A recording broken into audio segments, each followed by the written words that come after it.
One spoonful could bring the entire night back. The vinyl booth, the laminated menu, the jukebox in the corner, your parents still young enough to stay for coffee, while you stared at the pies turning behind the glass. These were the forgotten diner desserts of 1980s America. Banana splits, root beer floats, towering cream pies, and milkshakes served with the metal cup still half full. But the dessert at number one was never really about what was on the plate. It was about who was sitting across from you.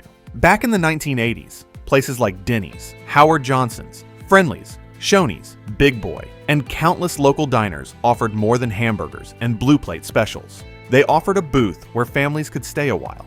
Children colored paper placemats. Teenagers fed quarters into the jukebox. Waitresses refilled coffee without asking, and nobody seemed bothered that one slice of pie could keep a table occupied for another half hour. The meal filled you up. Dessert gave everyone a reason to stay.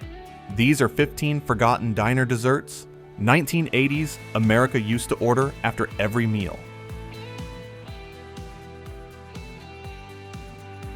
Tapioca pudding was the dessert you had to trust. It arrived in a small chilled glass dish, pale and creamy, with tiny translucent pearls floating inside. Sometimes it carried a dusting of cinnamon or nutmeg. On a good night, it came with a spoonful of whipped cream. To a child, it looked suspicious. Was it pudding? Was it cereal? Had something somehow hatched in there? But parents and grandparents ordered it with complete confidence. They knew that beneath its unusual texture was a sweet, comforting dessert that required no decoration and made no attempt to impress anyone. Tapioca pudding belonged to an older generation of diner customers. The regulars who sat in the same booth knew the waitress by name and did not need to look at the menu. And the next dessert was almost the opposite. It arrived bright, overflowing, and impossible to eat neatly. Strawberry Shortcake tasted like summer had briefly entered the diner. A biscuit or slice of sponge cake sat beneath bright red strawberries, sweet syrup, and a mountain of whipped cream that always seemed too large for the dish.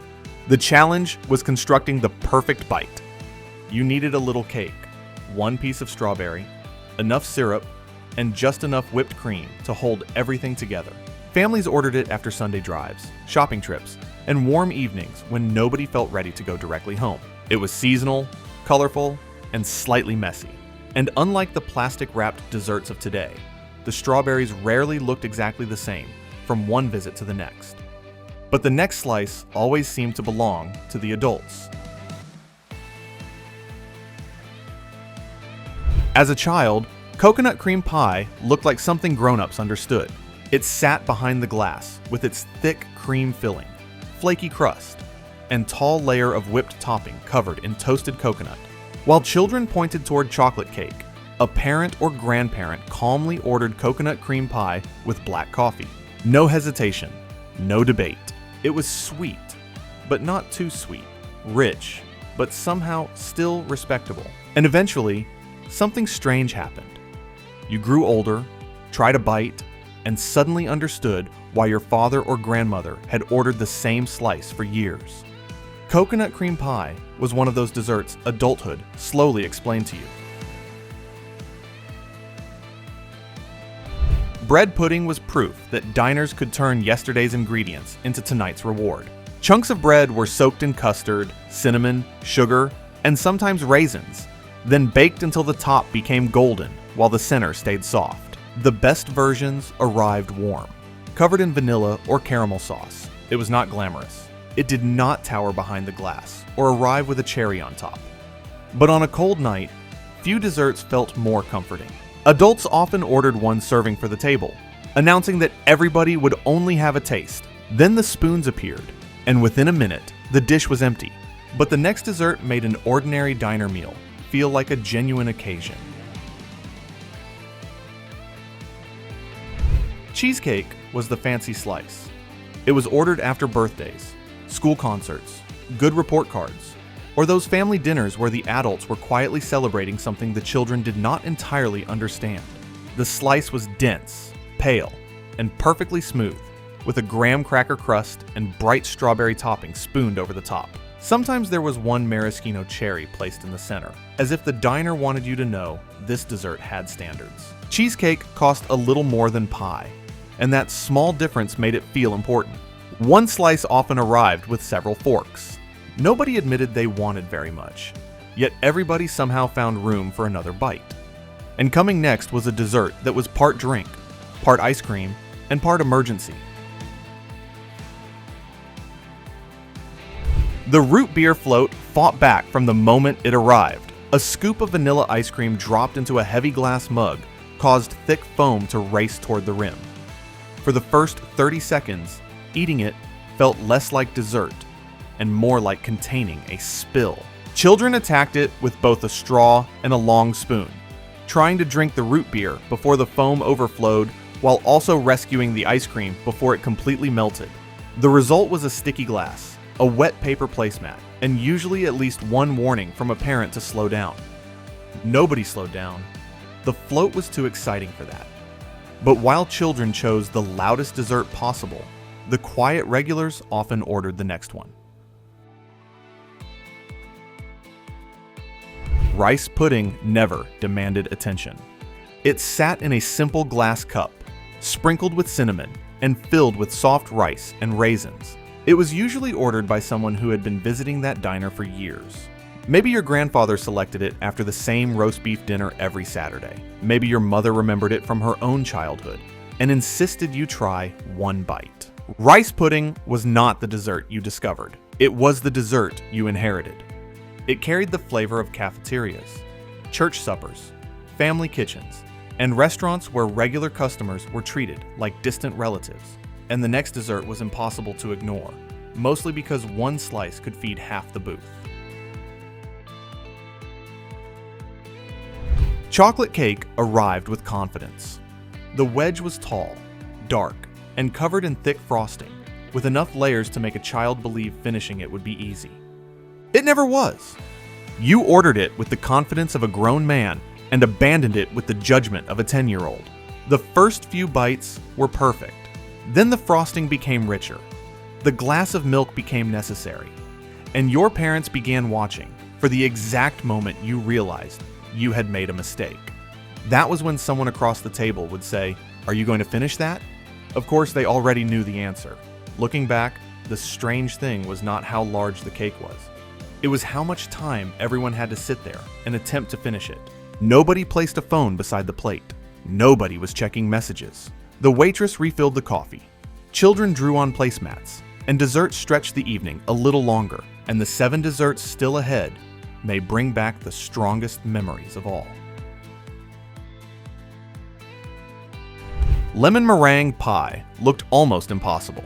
A bright yellow filling sat beneath a towering cloud of meringue, with toasted peaks rising above the crust. A good slice stood proudly. A tired slice slowly surrendered across the plate. Children stared at the meringue and wondered how it stayed so high. Adults judged the diner by whether the crust remained crisp and the lemon filling held together after the first forkful. The flavor was sharp, sweet, and completely different from the heavier chocolate desserts nearby. And in a revolving pie case, lemon meringue was almost always the slice that caught your eye first. But the next dessert did more than attract attention. It stopped conversations when it arrived. The banana split was not simply ordered, it was announced. It arrived in a long boat-shaped dish with a split banana, 3 scoops of ice cream, several sauces, whipped cream, nuts, and bright red cherries. Every child at the table looked over.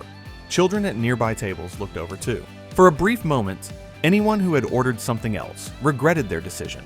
Banana splits were often presented as being for the table, even though every family knew the division would not be fair. Someone claimed the chocolate side, someone avoided the pineapple, and one person stole the cherry before the dish had fully touched the table. That cherry could begin an argument faster than almost anything in 1980s America.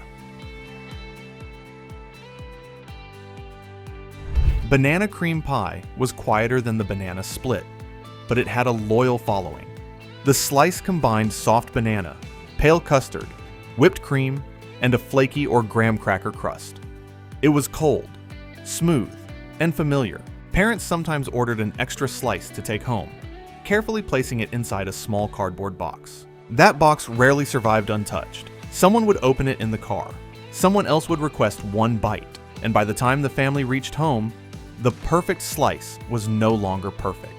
Banana cream pie belonged to Sunday errands, visits with relatives, and dinners that were ordinary at the time, but became precious years later. And the next dessert started melting the moment it reached the table. Any slice of pie could be improved with 1 scoop of vanilla ice cream. Warm apple pie was the classic, although cherry and blueberry worked just as well. The ice cream began melting into the warm filling immediately, creating cold streaks across the crust and turning the final bites into a mixture that could no longer be described as pie or ice cream. It was something better. This was also the dessert most frequently ordered by someone who claimed not to want dessert. "I'll just taste yours" may be the oldest lie ever told inside an American diner. 1 taste became 3. 3 became half the slice. And somehow the person who ordered it was left holding an empty fork.